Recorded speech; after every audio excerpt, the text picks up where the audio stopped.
Now I've got aces, under the gun +1, Phil limps in on my right, I raise the 20, the cutoff and button call, Andrew calls from the big blind, Phil comes along as well, the flop comes queen 10-4 with 2 hearts, it's check to me, I bet small and put out 35, it folds to Phil, let's see what he does.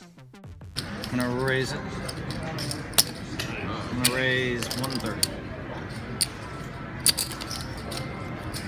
I've got a very tough decision now and go deep into the tank.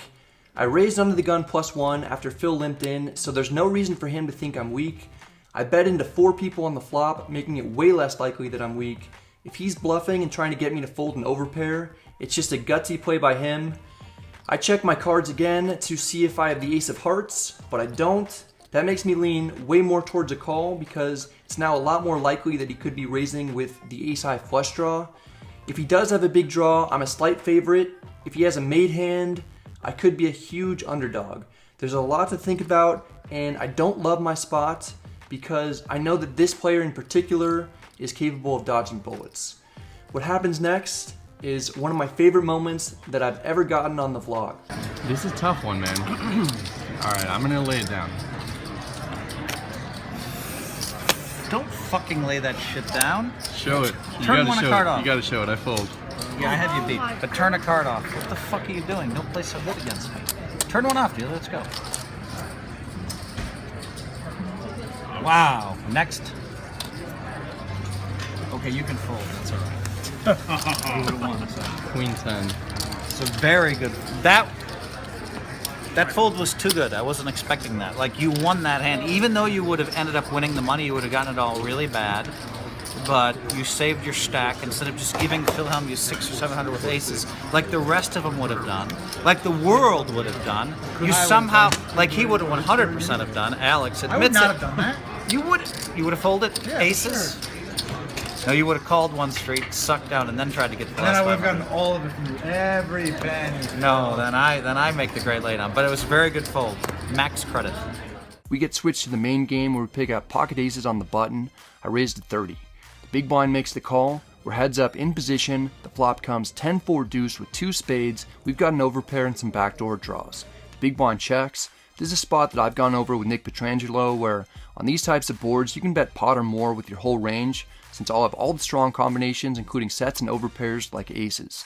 The big blind won't have any overpairs. It may not even have pocket 10s. I bet 60. My plan is to fire big all 3 streets for most runouts since I'm close to the top of my range. The big blind calls. If he just has a 10, he's going to be in big trouble. The turn is the 3 of clubs. It's not very concerning because the opponent would have had to have called a big flop bet with a gutter to improve to a straight, plus we have removal to ace-5 holdings. The big blind checks. We pick up a straight draw to go along with the best pair possible. I stick with the plan to bet big. I make it 200. In the past, I used to always be afraid that someone would have the nuts against me, and that kept me from going for value in certain spots or betting larger amounts when I should have. I wish I still had that fear because the big blind puts in the check raise to 730. I've screwed myself. If I call here, I only have 860 behind. I've got the ace of spades, making it less likely that the opponent is semi-bluffing with a flush draw or a combo draw. Did he flop a set, or somehow drill it on me with 6-5? Is he bluffing me with pocket 5s or something like king 5 of spades? Can I fold aces in this spot? I can't. I call for 530 more to see what the opponent wants to do on the river. Sometimes people respond in strange ways when you bet large. It's very possible the aces are the best hand. The river is the 9 of spades completing the flush draw. This causes the opponent to slam on the brakes. He checks. We have the nut blocker and could potentially turn our hand into a bluff. The main issue with that is that we can only jam for 860, which is about half the size of the pot. I'm not sure how many better hands we get to fold. We also have tons of value with aces. We don't necessarily need to turn it into a bluff. I check back. The opponent shows that he turned the nuts with 6-5 offsuit and no spade in his hand. It's a brutal turn card for us. Just 1 of 4 that gives the opponent the lead, and 1 of only 3 that has us drawing dead. That one hurts. Luckily, someone shows up wearing the Revenge Range t-shirt that reminds me of what range I need to be playing. There's a link in the description box below if you'd like to purchase one for yourself. You can see in the top left corner of the shirt, there's a square highlighted with 2 A's in it. That's what we've got in this hand on the button. Under the gun +1 limps in. He's not going to like what's coming. I raised a 40. The big blind calls. Fun fact about him is that he's the same older gentleman that I stacked in the prior episode with quad 8s. Under the gun +1 calls the extra 30. We're going 3 ways to the flop in position. It's 8-8-7 rainbow. It checks to me. It's a board that could connect well with a limp caller or someone who calls a pre-flop raise from the big blind. One of the opponents could certainly have an 8 or better. I check back for pot control and deception. The turn is the 5 of diamonds. The big blind checks. I doubt that he has anything too strong now that he's checked twice. Under the gun +1 bets 70. I didn't check the flop to fold to a single bet. I call. The big blind takes his time. He then calls as well. We don't lose anyone. The river is the 10 of hearts. The big blind checks for the 3rd time. Under the gun +1 slows down and checks 2. Perhaps he bet turn with a diamond draw or a worse 2 pair and now doesn't feel good about what he's got. Aces are likely best. I bet 170 for value. Might be able to get calls out of a hand like 10-9 or a diamond flush draw that hit a 10 on the river. The big blind calls, which I'm happy about. He might have the worst hand out of the 3 of us since he never bet once on his own. He's just checked and called. Under the gun +1 is thinking very hard about whether or not he could be best. He eventually folds. I gladly turn over the rockets. The big blind pauses, then he reaches for his cards to expose them, which he doesn't have to do unless he has the winner. I don't like to see that. It's not good. Not good when they flip him over. The opponent has 8-5 offsuit, which I'm shocked to see since he didn't bet or raise at any point. He flopped trips and turned a boat. I have no idea what he was thinking calling a pre-flop raise with it, but my guess is that he remembered me stacking him with the quads a few days prior, and he happened to see 8-5 offsuit highlighted on the Revenge Range t-shirt, and he had to get me with it. Doyle Brunson has said the publishing super system has cost him a lot of money over the years. I can definitely relate. I shouldn't have made a shirt that divulges optimal play under revenge circumstances. The very first hand of the session, we're dealt pocket aces in the hijack. I raised to 30. I don't realize that the cutoff is called while I was getting my camera set up. I think everyone is folded, and I almost turn my cards face up as I excitedly say, Literally first hand. Luckily, I quickly realized the cutoff put chips out there and still has cards, so I try to save it to make it not seem like I was just about to show everyone that we have aces. First hand are getting involved. We might have done a sufficient job. Everyone at the table probably just thinks that I'm a weirdo for being this excited about playing immediately. We're heads up out of position. The flop comes King Jack 3 with 2 clubs. I keep my streak alive, flopping an overpair or better with aces. I bet 40 for value. We have the ace of clubs, making it a lot less likely that our opponent will be on a flush draw, yet he calls anyway. He probably has 1 pair or perhaps a straight draw. The turn is the ace of hearts, giving us top set. I actually don't love seeing it because if we were up against a hand like King Queen, the opponent won't feel as comfortable putting in money with 2nd pair. He'll have picked up a straight draw. We also lost the lead if we're up against Queen 10. We still can't let the opponent see a free card. I bet 60. The cutoff doesn't seem to like my $60 bet. He wants the price to go up and raises to 200. We've got the 2nd nuts and relevant card removal, making it way less probable that we're up against a flush draw or 2-pair hand. Plus, we didn't get 3-bet pre-flop like I imagined we would have by pocket kings and pocket jacks, so the main hand that I put the cutoff on is a straight with Queen 10. There's still no chance that I'm folding, but I'm not fist pumping about getting raised here. I play conservatively and call for 140 more. This pot is getting large, and the opponent only has 7-10 left in his stack. The river is the 7 of spades. We finish the hand with the 2nd nuts. I check. The cutoff, who's an older gentleman, still likes his hand. He fires for 410. Ordinarily, I jam for the remaining 300 or so that the opponent has behind. Here, I really don't get the sense that I have the best hand, but I can't ever fold. Yeah, there's not much for you to have other than the nuts here. I call. Yep. Nice hand. This is the first hand for me. Jeez. The cutoff has exactly what I expected. He turned the straight. If I had shown up 2 minutes later to the table, I'd have $700 more. It's a brutal way to start the session. The very first hand, we get cooler. The smooth as things are going, it's about to get even better since we've got pocket aces under the gun. An old friend from high school called me right before I looked down at him, so I had to tell him I'd call him back, and I missed filming the pre-flop action, but I raised to 15. 5 players called to wreck my world. We're going 6 ways to the flop, and obviously have no chance of winning. It comes 5-4-4 rainbow. That's actually about as good as it gets without improving and having so many other opponents. It's check to me. I should be able to get plenty of value from other overpairs. I bet 50.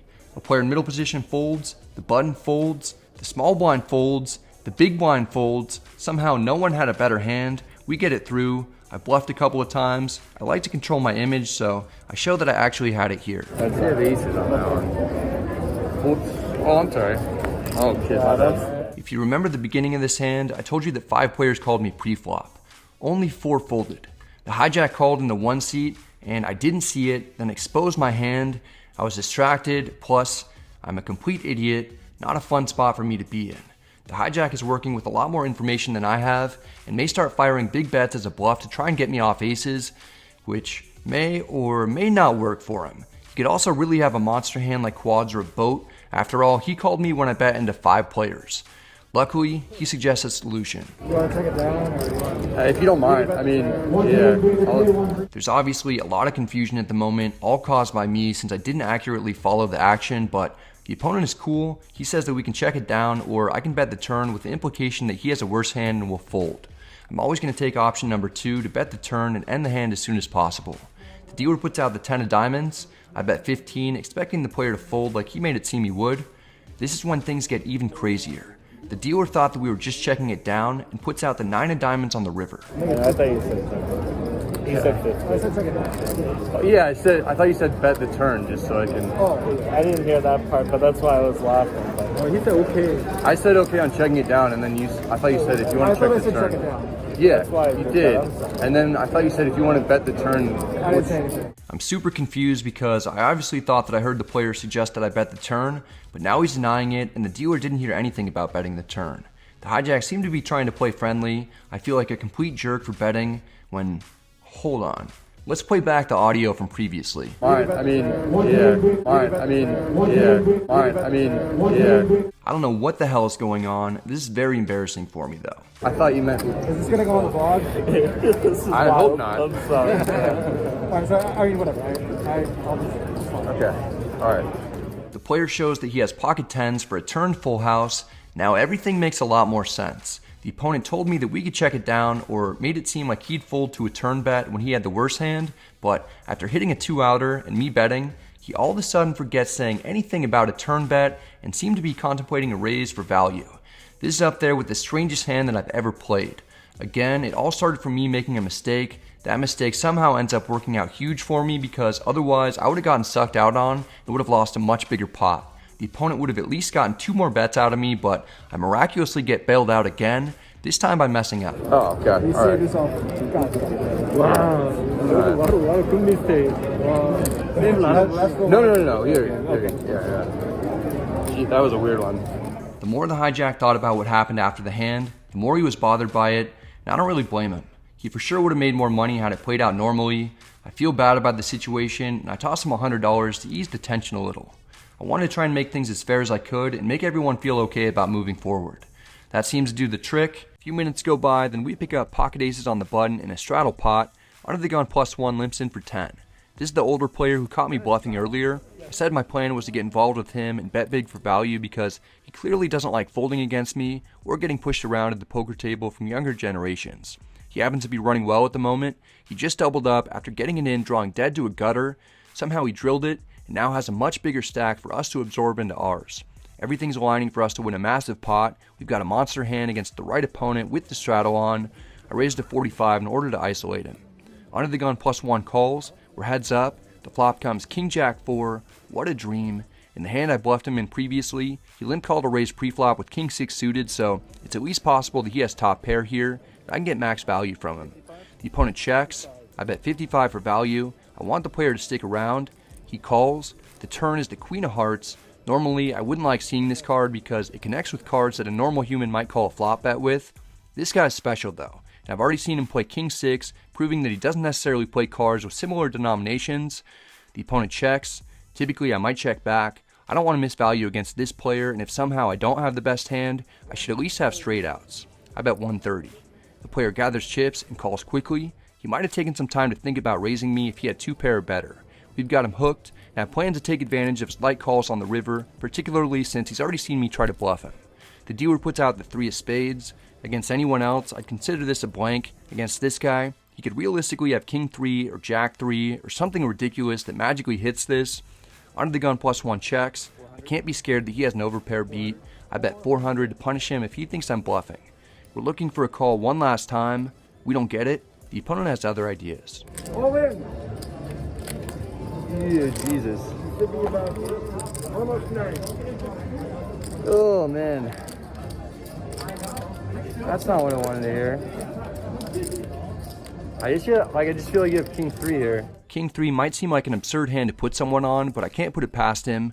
I have 2 aces, making ace 10 a lot less likely. With players like these, it's difficult to know what's going on in their heads. I've seen the opponent make some strange plays already. It's only 500 more. I don't feel great about the situation. If I was getting jammed on by anyone else at the table, I'd let it go. I just can't do it here. I know there's a good chance I'm beat. I need to see how. You win, man. I call. Call. Wow. Nice hand, nice hand. The opponent flopped 2 pair after limp calling a raise from early position with king jack offsuit. He wins the absolute maximum from me. Him jamming for 500 more is actually insane after I bet large on the river. He gets me very, very good. My plan against him completely backfires. I'm stuck 1,000 on the day. Got my aces cracked by some bullshit hand. Wasn't up a ton peninsula. Now I'm in used to play for a living land.